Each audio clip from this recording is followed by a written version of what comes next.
안녕하세요 여러분, 린입니다. 저는 교환학생 때 한 번, 지금 대학원 와서 2번 해서 총 3번 룸메이트를 만났고 전부 다 외국인 룸메였는데요. 같이 살 때 이런 부분이 중요하구나 하고 느낀 적이 많아요. 미국에선 기숙사 배정받기 전에 항상 서베이를 할 수 있거든요. 청결도, 친구 초대 여부, 잠자는 시간대 등 기본적인 질문들이 있고 원하면 이러한 질문에 본인과 똑같이 답을 한 다른 친구를 찾아서 룸메를 할 수 있습니다. 저는 3명 모두 그렇게 룸메가 된 친구들이고요. 앞에 2번 룸메는 정말로 너무 잘 맞아서 엄청 친해졌어요. 그래서 이렇게 서베이하고 만나면 진짜 좋은 친구를 만날 수 있구나 하고 나름 확신이 있었어요.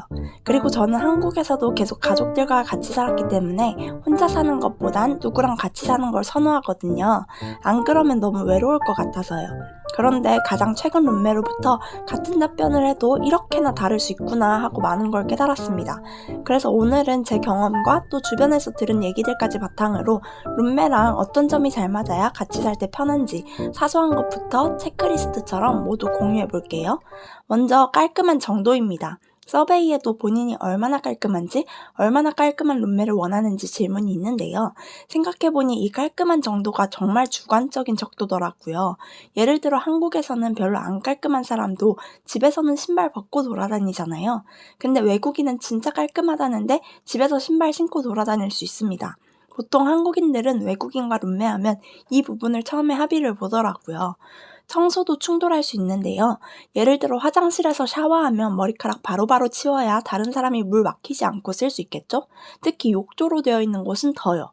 그리고 미국은 미용실 직접 안 가고 화장실에서 본인이 머리카락 자르는 경우도 많은데요.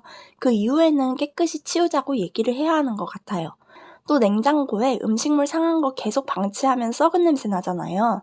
그리고 요리하면서 양파나 당근 등이 바닥에 떨어졌을 때, 인덕션에서 요리하는데 국물이 사방에 튀었을 때, 전자레인지와 오븐에서 요리하고 더러워진 것들을 잘 치우는지도 사전에 얘기하면 좋아요. 한 명은 아무렇지도 않고 다른 한 명만 계속 치우는 사태가 생길 수 있거든요.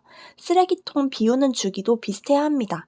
한 명은 쓰레기통이 어느 정도 차면 바로 갈아주는 걸 좋아하는 반면 다른 한 명은 쓰레기통이 넘치는 것 같아도 계속 눌러 담으면 안 비울 수 있거든요. 이런 경우에도 한 명만 계속 비우는 역할을 하게 됩니다. 공용 공간 청소할 때도 보통 한국인들은 물걸레랑 청소기 둘 다 돌리는 걸 좋아하는 것 같아요. 근데 룸메는 그런 걸 다 안 해도 아무렇지도 않을 수도 있죠. 세탁기가 있는 창고나 바닥에 회색 먼지가 뭉탱이로 굴러다니는 것도 그냥 놔두는 사람도 꽤 있어요. 깔끔의 기준이 사람마다 정말 많이 다를 수 있습니다. 아무튼 이러면 이 모든 게 불편한 한 명만 계속 더 청소하게 되겠죠? 얼마나 자주 같이 청소할지도 합의를 보는 게 좋아요. 설거지도 갈등을 많이 일으키는 것 같아요. 한 명은 바로바로 하는 스타일이고 다른 한 명은 모아서 한 번에 하는 스타일이라면 엄청 불편합니다. 그리고 모아서 하는 정도도 누구는 매일 저녁 할 수도 있고 누구는 며칠 또는 일주일씩 방치할 수도 있죠. 저는 거의 바로바로 하는 편인데요. 아무리 늦어도 3끼 안에는 합니다. 그런데 제 룸메는 며칠씩 모으고 나중에 그릇이 다 떨어지면 한 번에 다 설거지를 하는데 바로 또 사용해서 뭘 먹으니 설거지통에 그릇이 항상 쌓여 있었어요. 저는 이게 너무 불편했습니다. 보통 미국 부엌 보면 설거지하는 곳이 2곳으로 나뉘어 있거든요. 왼쪽은 음식물 찌꺼기 같은 거가 남은 그릇을 놔도 괜찮은 곳이에요. 음식물이 떨어져도 밑에 음식 분쇄 처리하는 기능이 있거든요. 오른쪽은 보통 헹구기 전용이에요. 이런 식으로 살짝 막혀 있어서 그릇에 있는 음식물이 여기로 떨어지면 그냥 이 위에 얹혀지는 경우가 많죠. 근데 제 룸메가 항상 이 왼쪽 설거지 부분을 그릇들로 가득 채워놓았어요. 그러니까 저는 아예 여길 못 썼죠. 그러다 보니 굳이 항상 그릇 위 남은 음식물을 잘 치운 다음에 신경 써서 오른쪽에서 설거지를 해야 했습니다. 음식물 찌꺼기가 조금밖에 없는 경우에는 왼쪽에서 설거지를 했더라면 별 문제가 없었을 텐데 말이죠. 게다가 설거지를 안 하고 쌓아놓고 여행을 3, 4일 가더라고요. 저는 여행을 가면 최소한 가기 전에는 다 치우고 가는 게 당연하다고 생각했는데 역시 사람마다 생각이 다 다른 거죠. 그러니까 아예 이 왼쪽을 못 쓰는 거예요. 너무 불편했습니다. 이런 것도 사전에 협의가 필요한 것 같아요. 또 부엌, 화장실 서랍장, 냉장고 등을 공유할 때 정리 스타일이 다를 수 있어요. 저는 항상 물건이 착착 보기 좋게 정리되어 있는 걸 선호하고 내가 여기 왼쪽 반, 너는 여기 오른쪽 반 쓰자 하는 편이에요. 그런데 룸메는 마구마구 쌓아놓는 스타일입니다. 그러다 보니 당연히 룸메의 물건이 제 자리로 넘어 들어오죠.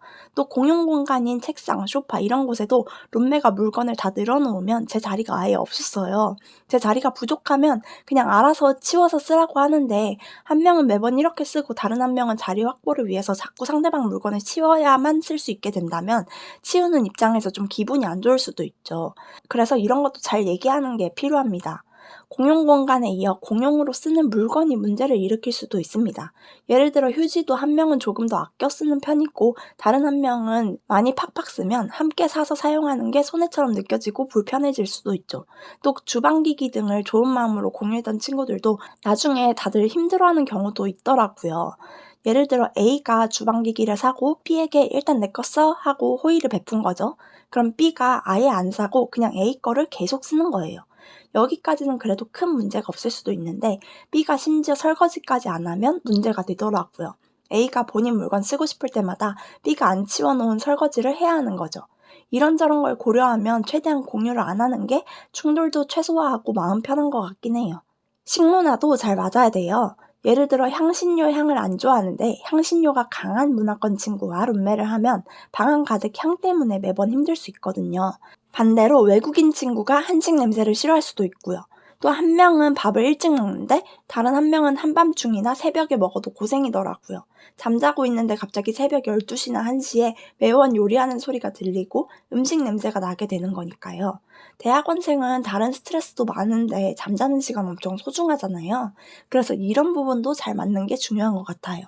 같은 맥락으로 일어나는 시간이랑 잠자는 시간이 비슷한 것도 중요합니다. 그래서 기숙사 서베이에서도 기본적으로 들어가는 질문이에요. 방 온도도 엄청나게 중요합니다. 이것 때문에 너무 스트레스였어요. 저는 원래도 추위를 되게 많이 타거든요.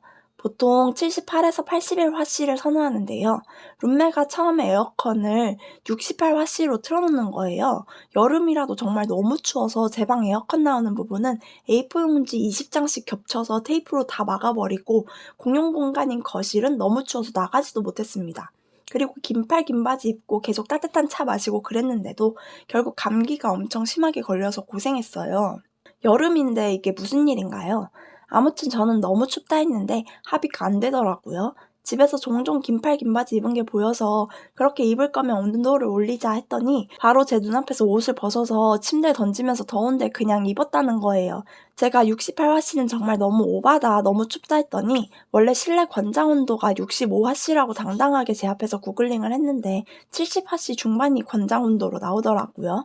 그랬더니 이 검색 결과가 틀렸다면서 나중에 영국 무슨 문화사전 책에서 실내 권장 온도는 60화씨대라는 걸 찾아서 저한테 캡처해서 보냈습니다.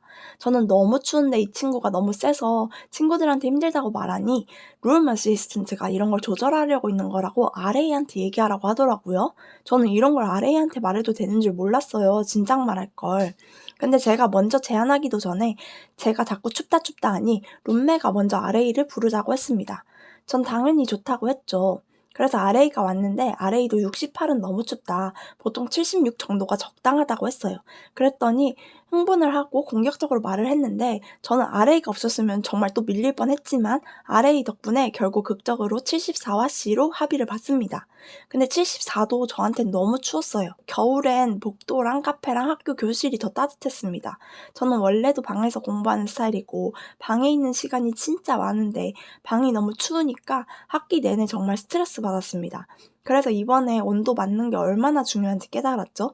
이건 룸메 서베이에도 잘 없는 부분인데 온도 비슷한 사람이랑 지내는 게 진짜 중요한 것 같아요. 그리고 방금 말씀드렸다시피 저는 집에서 과제 등 공부를 하니까 소음에도 민감한데요. 사실 과제 안 해도 원래 성격이 소음에 민감한 것 같아요. 근데 룸메는 되게 외향적이고 시끌시끌한 타입이었어요. 예를 들어 룸메는 주로 본인 방이 아닌 거실에서 이것저것 했는데요. 원래도 목소리가 큰 편이라 제 방문을 닫아도 룸메가 노래 부르고 친구들이랑 통화하고 유튜브나 영화 보면서 웃는 소리가 너무 시끄러운 거예요. 거실에서 그러니까 제 방문 하나로는 소음 차단이 안 되더라고요. 과제하는데 정말 문제를 몇 번을 다시 읽었는지 몰라요. 여러 번 참다가 결국에는 나중에 노래 부르지 말아달라고 부탁했습니다. 노래도 흥얼거리는 게 아니라 노래방에서 부르듯 부르니까 저는 뭔가 같이 살면 당연히 눈치 봐야 하는 매너라고 생각했는데 이것도 대화가 필요한 거죠. 소음 관련해서 얘기할 게 또 있는데요. 저는 화장실 환풍기랑 가스레인지 환풍기 소리도 시끄럽게 느껴지거든요.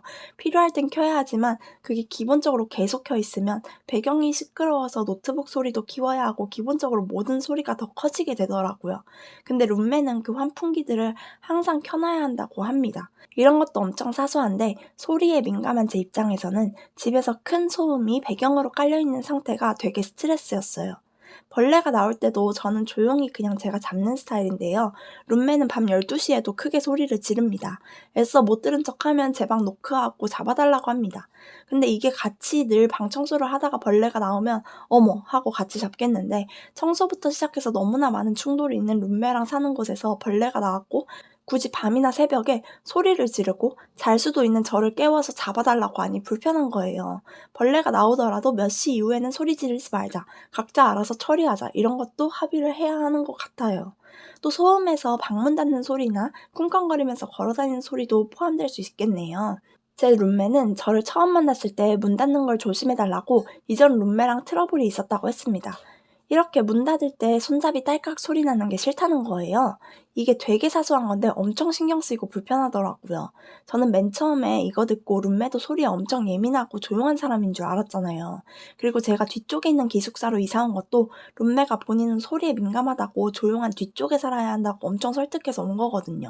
저는 이전에 살았던 곳 위치가 훨씬 좋았는데 그곳에서 랜덤 룸메랑 사는 것보다는 그래도 서베이 똑같이 응답한 친구랑 사는 게 좋겠지 하고 불편하지만 온 거죠. 아무튼 이런 거 외에도 지금 기숙사는 아니지만 미국은 나무로 지은 집이 많아서 그런지 걸어다닐 때 삐걱삐걱 소리가 엄청 나거든요. 근데 크게 소리나게 걸어다니는 친구를 만나면 그 삐걱삐걱 소리랑 합쳐져서 되게 시끄러워요. 아침에도 당연히 그 소리에 일어나게 되더라고요. 그런 것도 주의가 필요한 것 같아요. 친구 데려오는 것도 서베이 질문에 늘 있는데요. 얼마나 자주 데려올지, 데려오면 얼마나 머물러도 되는지 등등에 관한 거죠. 이 부분에 대한 사전 협의가 꼭 필요한 게 룸메가 남자친구, 여자친구를 데려와서 그냥 학기 내내 강제로 셋이 지내는 경우도 정말 많이 봤거든요. 잠깐은 괜찮지만 일주일만 넘어가도 불편하다고 하더라고요. 제가 생각해도 그럴 것 같아요. 그래서 초반에 룸메랑 꼭 얘기를 나누는 게 좋아요. 비슷한 맥락으로 반려동물을 키우고 싶은지 혹은 이미 키우고 있는지 등에 대한 얘기도 필요합니다. 오늘 최대한 여러 가지를 다뤄봤지만 이 외에도 많을 것 같은데요. 서로 다른 환경에서 자라왔기 때문에 의견 차이와 갈등은 당연히 있을 수 있다고 생각해요. 이런 상황에서 같이 잘 얘기하고 협의가 되는지가 중요한 것 같아요. 여러분은 룸메랑 잘 지내고 있나요? 아무튼 다음 학기는 다시 잘 맞는 룸메를 만나길 바라면서 그럼 영상 끝!